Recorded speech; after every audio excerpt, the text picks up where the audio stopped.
Blog Talk Radio.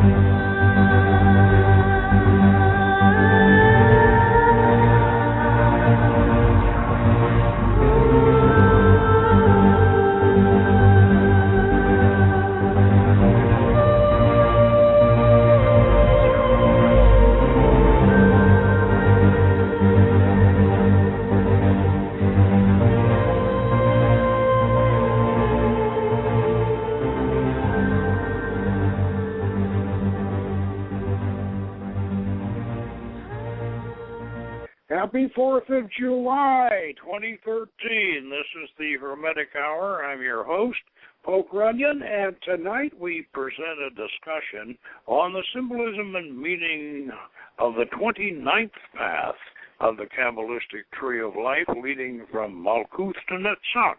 Now, this is the path of the moon. That's the tarot trump.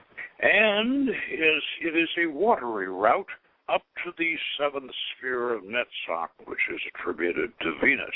And it's attributed to the realm of nature and natural philosophy.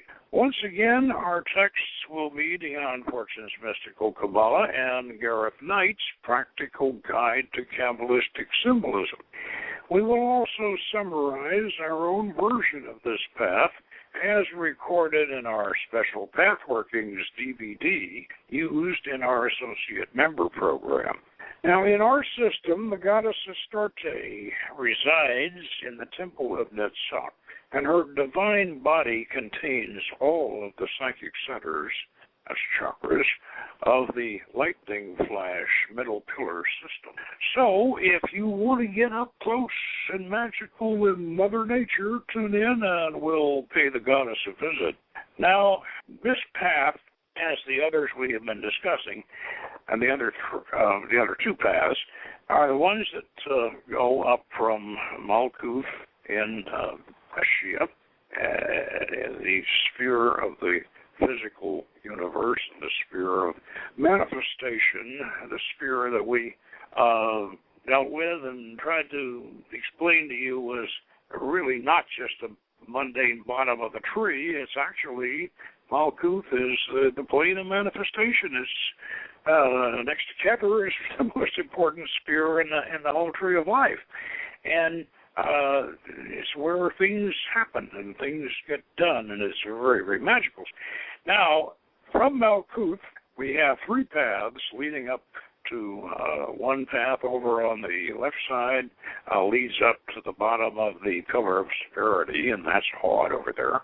And then on the right side, we have this 29th path, which we're going to explore tonight. And that leads on up to Netzach, the sphere of Venus, on the right side, and that side is called the Pillar of Mercy. And then we have right up the middle, and we already did that one, the 32nd path, and that leads up to the sphere of Yesod, which is at the bottom of the middle pillar. And, well, Malkuth is the bottom of the middle pillar, but Yesod is right above Malkuth. And Yesod, of course, is called the foundation. It's the sphere of memory, and it's attributed to the moon, and it's the beginning of the so-called astral plane, or zero dimension.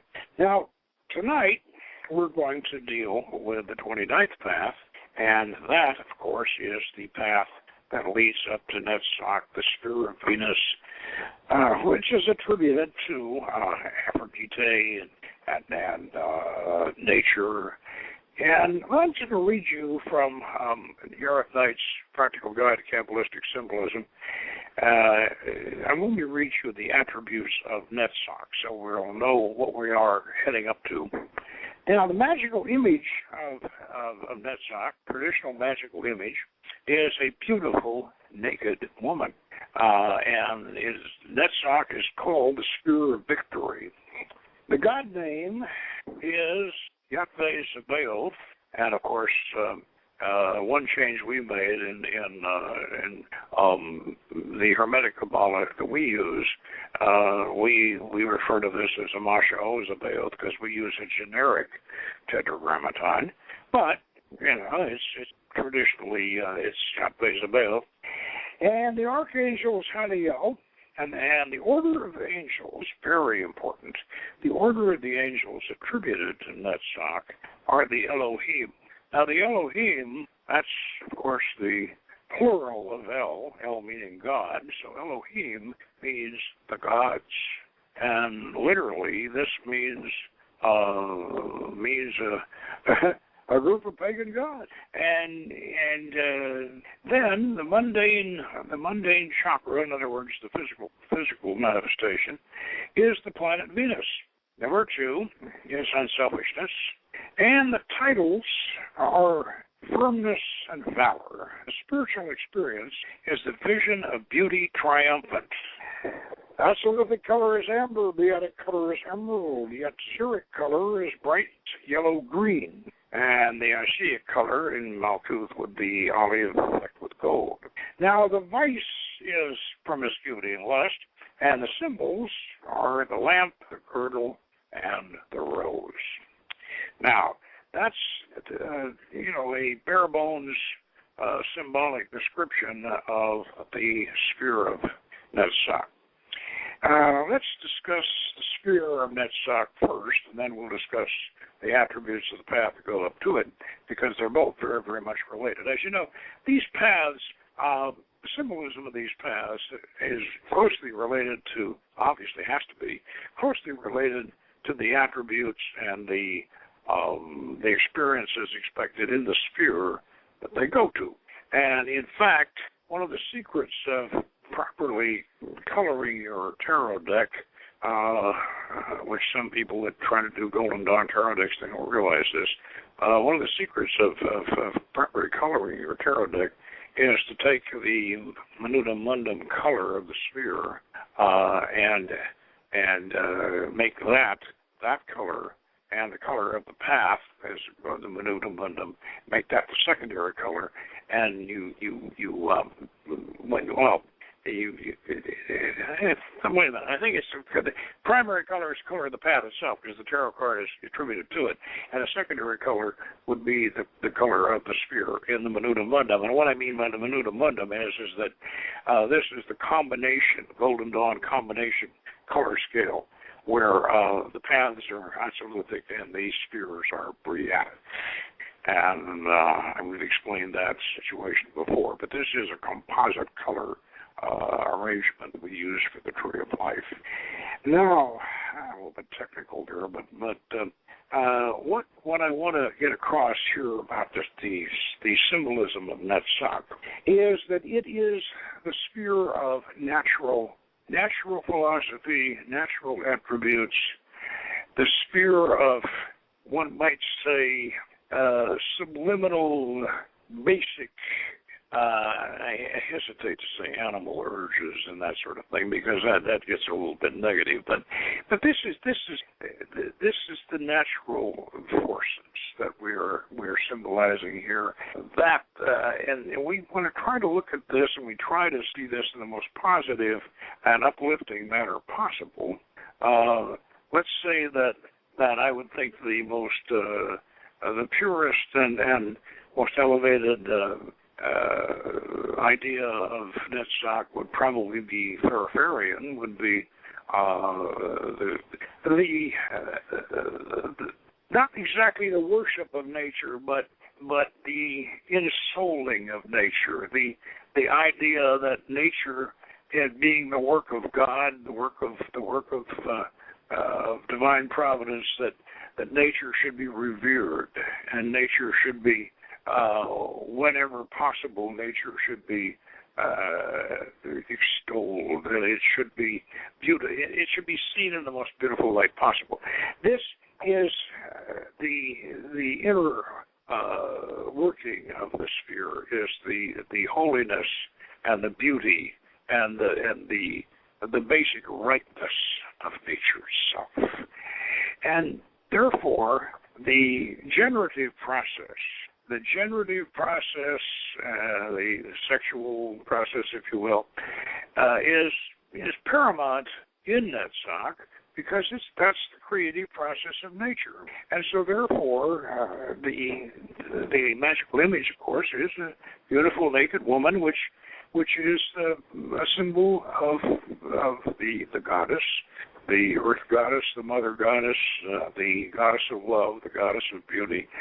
And in this case, in our case, of course, that fits the idea of Astarte, and even higher up, Asher out of the sea, but that's much higher up the tree. But Aphrodite was, of course, the Greek counterpart of Astarte. In fact, Aphrodite probably arose out of Astarte, actually. And so we place the goddess. This is the sphere of the goddess, and this is also the sphere of what I would call this is the sphere of paganism. This is the sphere that our Wiccan friends should be happiest with in all the Kabbalah. A lot of them don't like the Kabbalah, but let me say this: we spell Kabbalah, or we try to most of the time spell Kabbalah, Qabalah, Kabbalah, and that differentiates it from Orthodox Hebrew Kabbalah, which is Kabbalah. We pronounce it Kabbalah; they pronounce it Kabbalah, and the Hermetic Kabbalah, for the past several hundred years, has incorporated a great number of aspects that into its symbolism and into its meaning and into its operative structure that the Hebrew Kabbalah doesn't deal with. And one of those aspects, of course, is the visual imagery of Renaissance art and the Renaissance interest in classical paganism. I mean, our Renaissance scholars and philosophers, even though they profess to be good Christians, and of course I'm sure that they felt that they were, but they were also absolutely fascinated with a revival of classical beauty and art and sensuality, and so their version of the Kabbalah, and of course we began to so-called Christianize or Rosicrucianize or whatever, hermeticize the Kabbalah, re-hermeticize the Kabbalah, because the Kabbalah came out of Alexandria and it was originally inspired by the Hermetic tradition anyway, but it then for a while it became very, very Judified, and then the Renaissance philosophers Ficino and Pico, especially Pico della Miranda, they rediscovered it, and they were having their wonderful revival of classical paganism, and they began to incorporate all of this back into the Kabbalah. So our QABA has a lot of these elements, and NetSoc is really a place where this wonderful rebirth of classical paganism, where it fits, where it goes, and so it is the best place. NetSoc is the best place to have our representation of the goddess, and have her temple, and have this is where you should meet the goddess and take the goddess within yourself, and then let your spirit go into the goddess. And so we definitely do that in our version of this sphere. Now, and I will discuss how we do that when we get a little further on into this. Now, and of course, going up the path, we will start that process. Now, as you probably know by now, that these path workings they're anthropomorphized like physical journeys, like you're setting forth on a quest, and Naturally, the tree of life is it's a schematic. It's we don't presume that that the universe actually looks like this, or we set it up on a geometric. One thing we do know, and I think I should mention this, that there is a master grid, Pythagorean master grid, that the tree of life is established on. And there are many different configurations of the tree of life, all of which are valid provided they fit on this master grid. And if they don't fit on the master grid, then you can say that, well, they're not really valid. And I can look at, there are lots of books on magic out there, and I can flip through them, and boy, when I see one of these trees of life that is not set up on the grid, no matter how many paths or spheres it might have, if it isn't, I know that, this is one that isn't valid. So it as a schematic, it should be set up geometrically on this grid. But it looks kind of like a pinball machine. If you look at it, and when you look down at a pinball machine, you all seen a pinball machine at one time or another, I'm sure. But really, the universe is like a pinball machine, and we're to say that it does. We are just using this as an operative schematic to use our anthropomorphized symbolism. And one thing I was about to say Kenneth Grant, that's a slip. One thing that, I like Kenneth Grant too, by the way, but one thing that Gareth Knight stresses in his Kabbalistic Guide to Kabbalistic Symbolism is the anthropomorphizing, the symbolic extrapolations that we make from the images that we know and from the mythology that we want to apply to these situations. And so therefore, when we do these paths, we walk these paths, and then sometimes we fly from, using the boat, higher paths, we fly over the paths we've already done, and then we get out, we walk them. And doing this in our hypnotic reveries, where we're guided up the paths, we see these as natural settings in the woods and the trees and the caves and the mountains and the crossing the streams and going across the oceans, or whatever it is we do, we see that in the settings that we know, natural settings, and we have the architecture and the symbols and the animals and the people and the gods and the goddesses, all the things we are familiar with, using these symbols to get across points and experiences, which actually, if in the sense that they had any transpersonal reality, the most you could probably say for them, if you're looking at ultimate reality, would be that they're geometric energy forms and matrices, and even how do we describe a living concept, or even a sentient being that is a living concept? These are extrapolations that even if you can wrap your mind around them, at the same time, they're difficult for you to actually grasp in an emotional way. So the symbolism is necessary, and traditional symbolism is necessary. Now, let's talk about the path that leads up to this wonderful, beautiful natural sphere of that south. Let's talk about the 29th path. The 29th path, as Gareth describes it, is the Hebrew letter is Pov, and we translate that, of course, into Phoenician characters. It makes it easier to visualize and easier to remember. And the spiritual significance is the sign of Pisces, the fishes. Now, I want to mention here that this path is not specifically assigned to the element of water.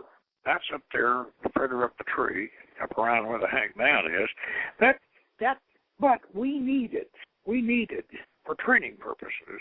We need it to get the elements taken care of in a symbolic manner as we start up the tree. And over there on the 31st path leading up to Hod, that's definitely attributed to the element of fire. Now, the 32nd path leading up to Yesod is attributed to the planet Saturn, but that is really, by default, that is the Kabbalistic earth element. So we can handle the gnomes and the earth element on the 32nd path. But this leaves us over here with the 29th path going up to Netzach, being attributed to Pisces, which is not exactly the water element, but it's close enough. And so in order to get the water element across early in our work, be able to master these elements, we have taken the liberty of attributing this. In other words, if you're going to meet the Undines, the mermaids, and I know Bill and Mr. Lay will like this, if you're going to meet the Undines, this is the place to meet them. So we do that. And now the ruler of flux and reflux, child of the sons of the mighty, and the tarot card is the moon. The theory is supposedly the ruler of flux and reflux, child of the sons of the mighty. The tarot trump is the moon, and if you recall, this is this is one of the most mystical and one of the most mysterious of the tarot trump designs.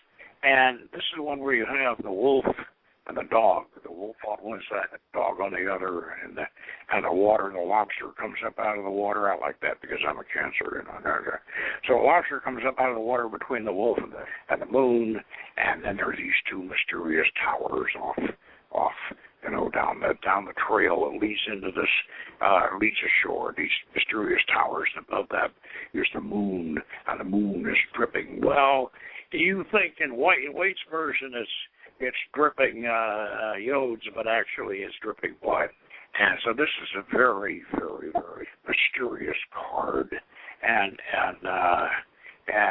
now the 29th path is the corporeal intelligence, according to the old Kabbalah, and so called because it forms every body which is formed in all the worlds and the reproduction of them. In other words, it's physical and visceral and physical and subliminal and all that good stuff. Anyway, so we're going to go and up this path. But what I want to point out is that going back again to when we first created this path working system that we have, and as you recall, we based it upon the actual hypnotic method of Kirpal Singh's path workings that he was doing in the Sikh Sant tradition. And we were fortunate enough to have a member who had studied under Kirpal, and so he was a good hypnotist, and he took us on one of these ones that Kirpal Singh had done. Kirpal Singh was the master of Paul Twitchell, who created the Ekankar, which was a whole cult. Did nothing but path work using. Oh boy, but anyway, the thing about Kirpal Singh's path work, number one, they were very hypnotic, and number two, they took you to specific attention points. And before Kirpal Singh developed this wasn't really done that much. I mean, sure, you went, you visited various things on the path, and you got your impressions of them. But the way Kirpal Singh did this was he took you right up to the inscription, or to the entity, or to to whatever the feature was.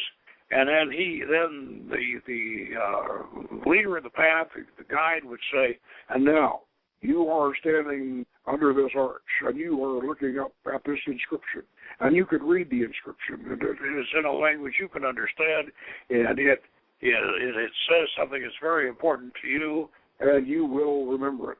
And then he gives you 5 seconds or 7 seconds to see the inscription and remember what it is.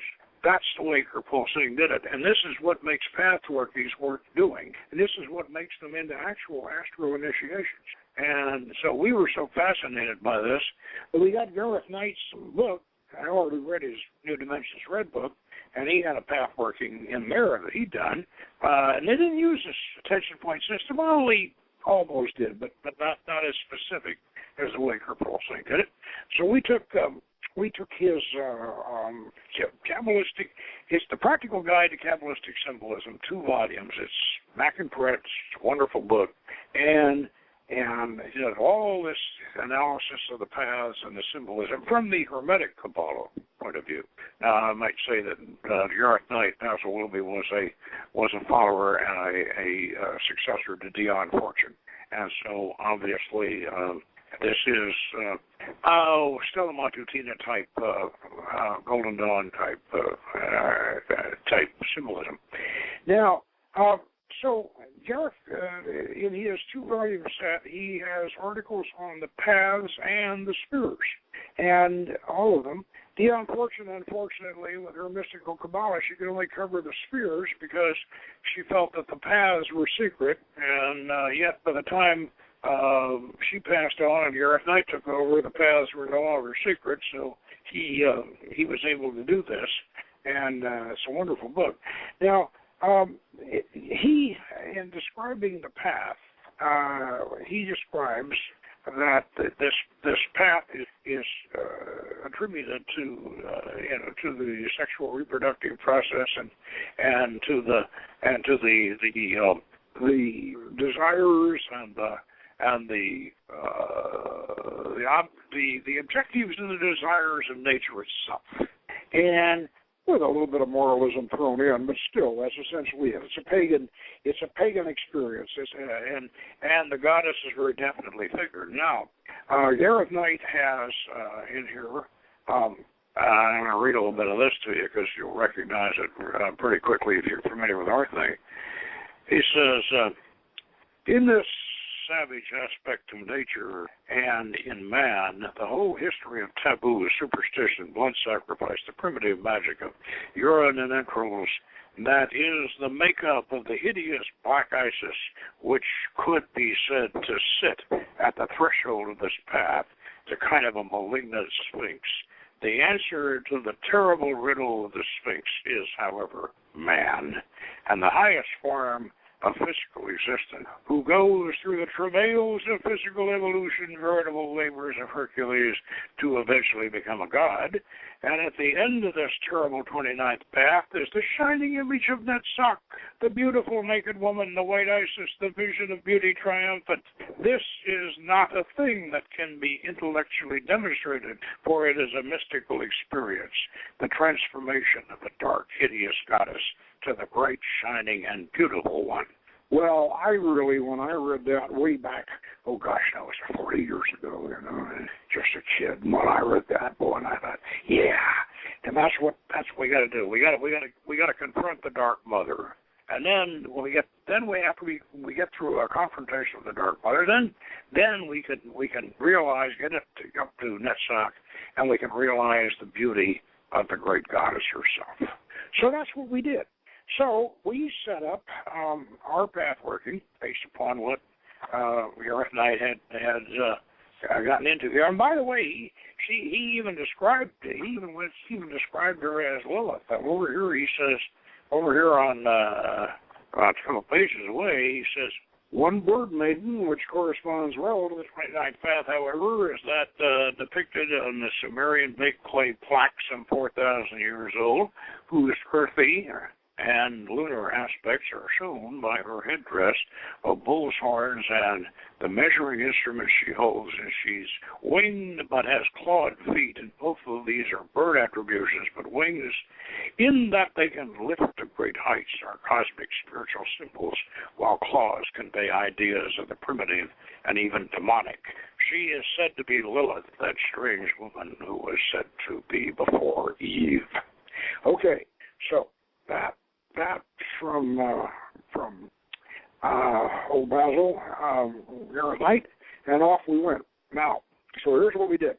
We started out in the nighted reef, coral reef, under the night sky with a beautiful big full moon up there, because it's the moon tower card. And we went down under the water, and of course I was for years and years and years a sphere fisherman and scuba diver and all that, so I'm very familiar with coral reefs, and so this was right at home for me. So we go down, and I've even done them at night too.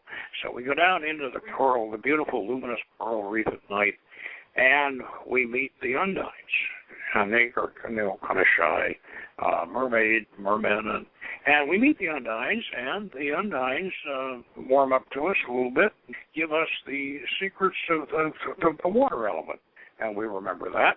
And then we come to the surface, and we mount a seashell sled that is pulled by dolphins, and we go up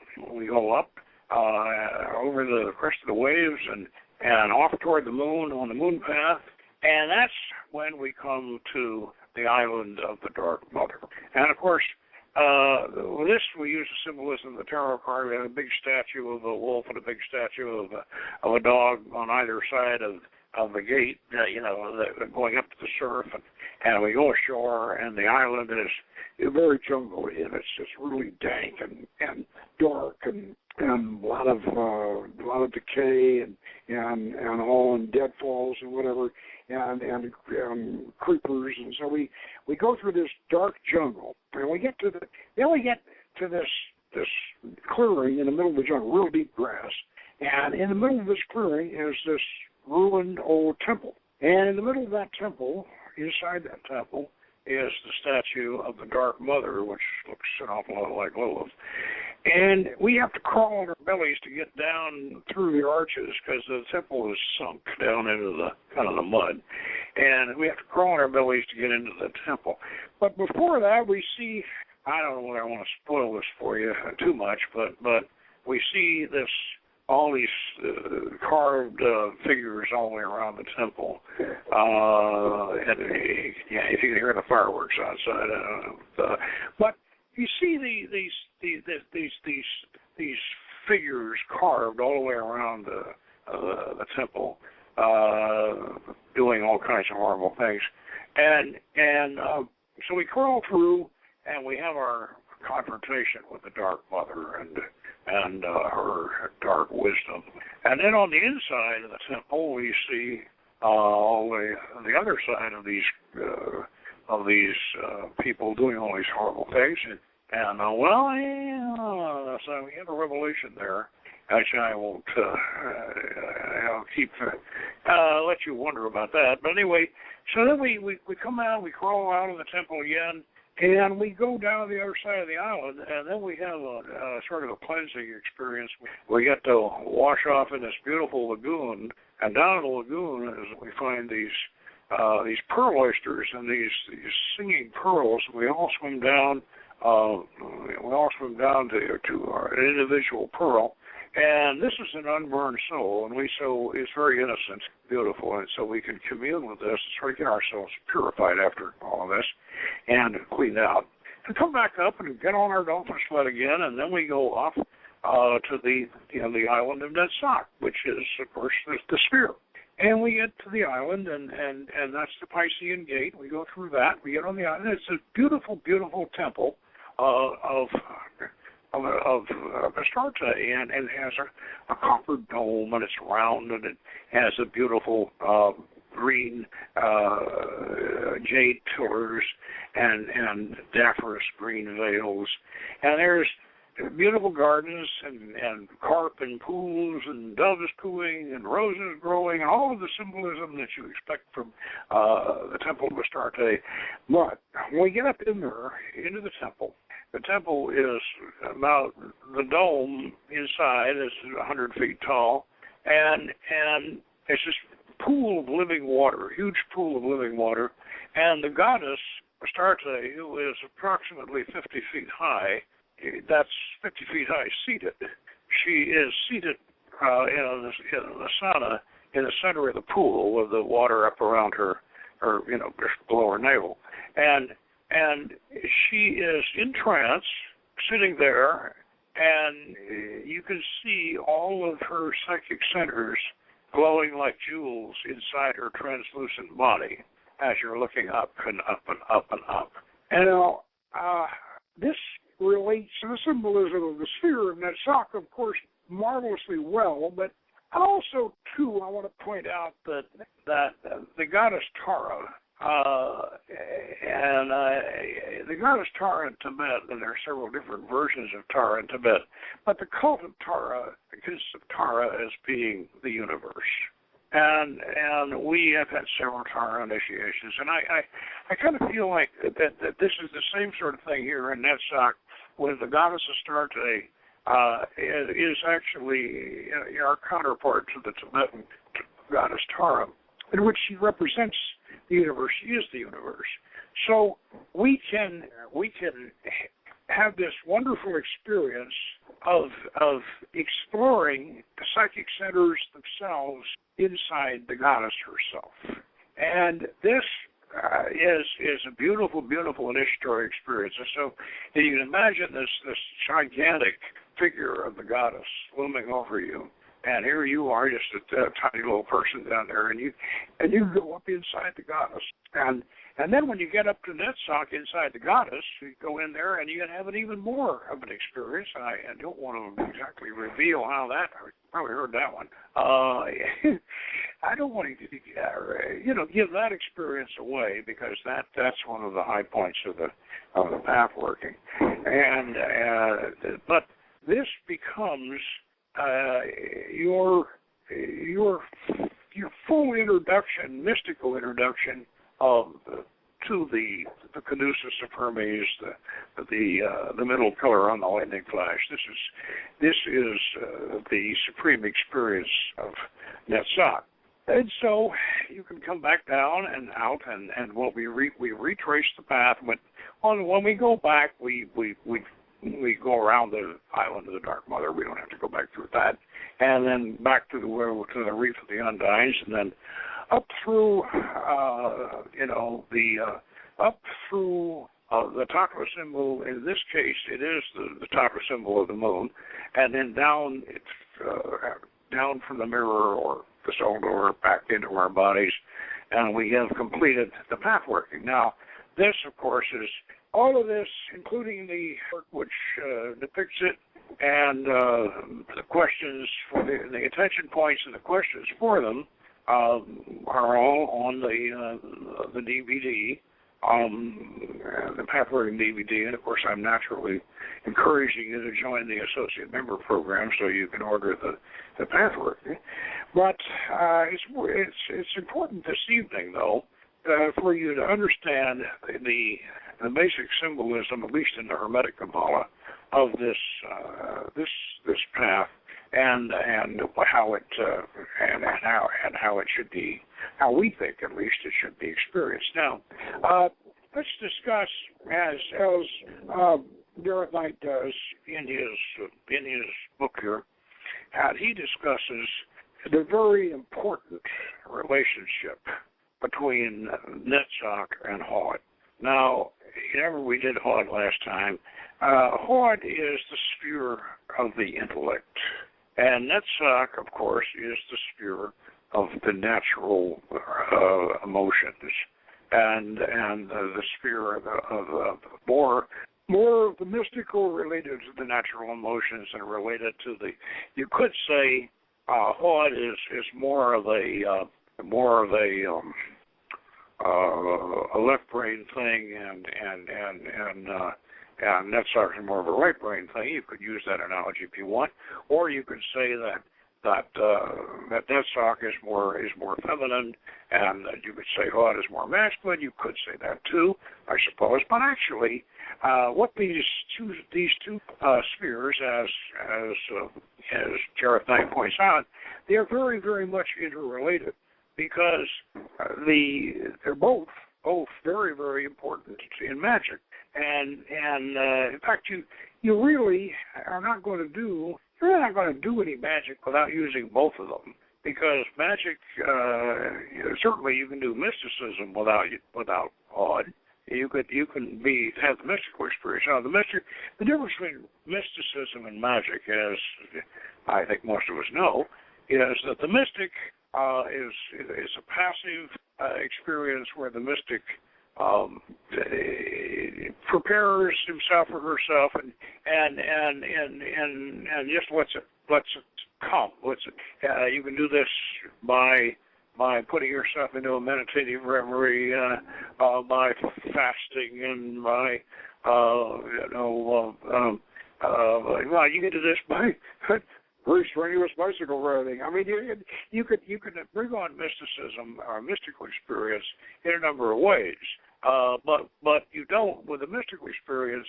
You're not trying to direct it. You're not trying to say, I am going to contact such and such an entity in such and such a hotel, in such and such a spiritual venue, and I'm going to do this.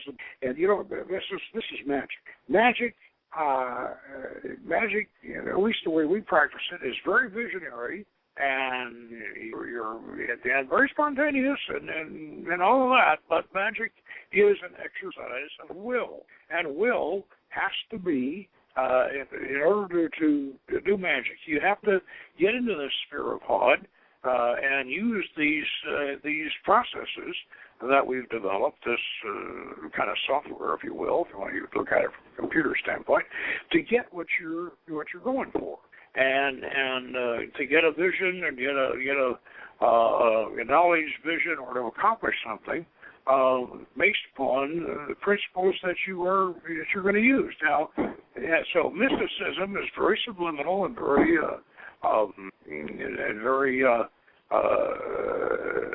kind of catch as catch can. It's capricious. You can't sure whether you're going to or not.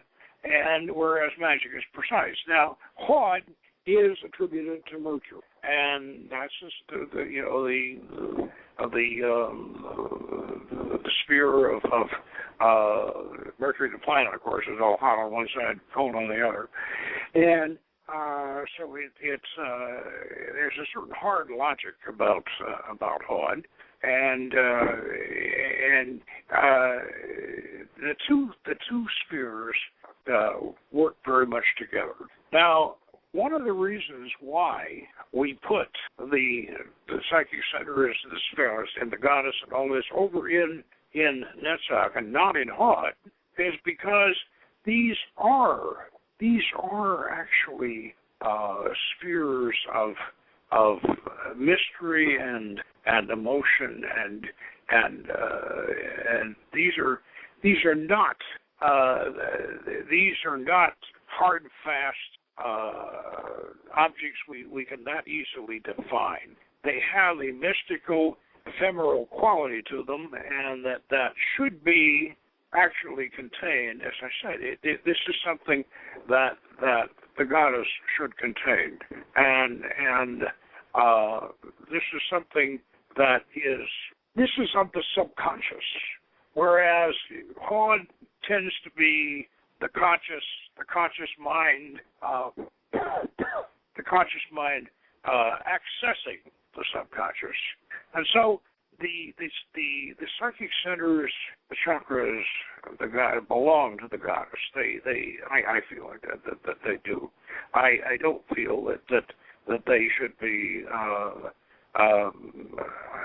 If I'm going to sail strange seas in a ship, I want the ship to have a woman's name. I don't want it to have a man's name, because if it has a man's name, it's liable to hit something. Whatever. Ships should have the names of ladies, and I feel that the goddess, in this sense, contains the deepest secrets and the deepest mysteries, and that's where our psychic center should be. Now, then the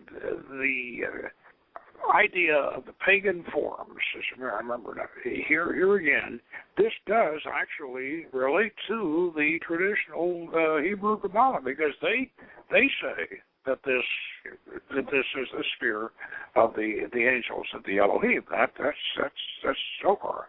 So they are saying themselves that this is the pagan sphere.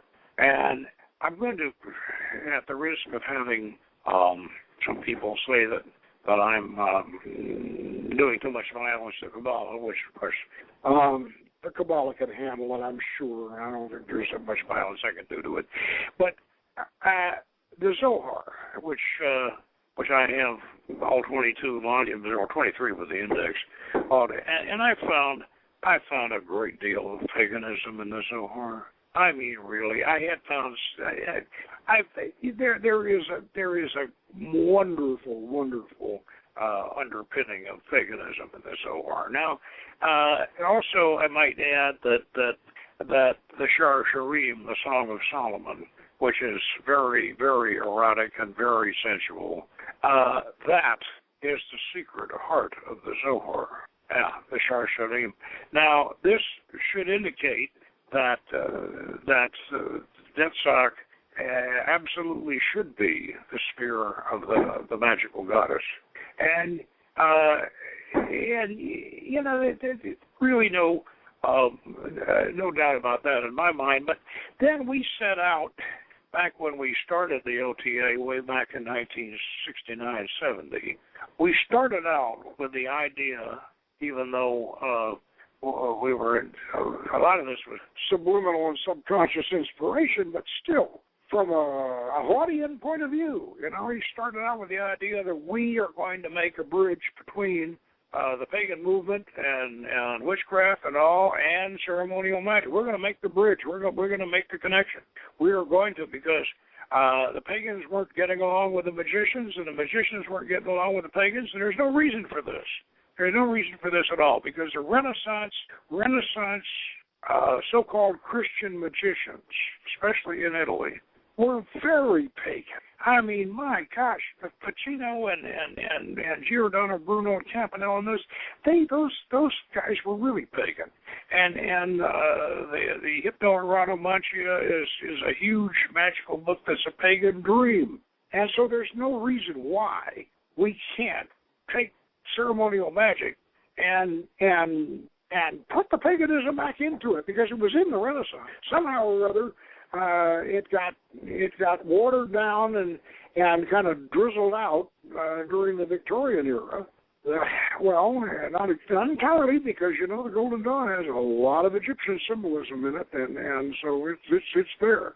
But there is, as I say, there is no reason why our pagan community should be looking down and saying, oh, those people are those CMs, you know, I don't want to fool around with them. No, we've got the bridge. And the bridge, of course, is the best place to have that bridge and to establish that link is in Netzach, which is, as I say, the spear of the goddess. And the goddess is where the centricism, the chakra should be. Now, enough said about that, and next week, we're going to have a real treat for you, and very important. Next week, we're going to interview Frater Ashen Chasson, and he is the author of Gateway Through Stone Circle, a manual of evocation for the planetary intelligences. Now, this is published by Nephilim Press. It just came out. And I've just finished this book. It's a nice hardcover, beautiful hardcover with a beautiful silver sigil embossed on the cover. And I have to tell you that this book is one of the best, if not the best, book on practical ceremonial magic in the Renaissance. Well, I could say Solomonic tradition.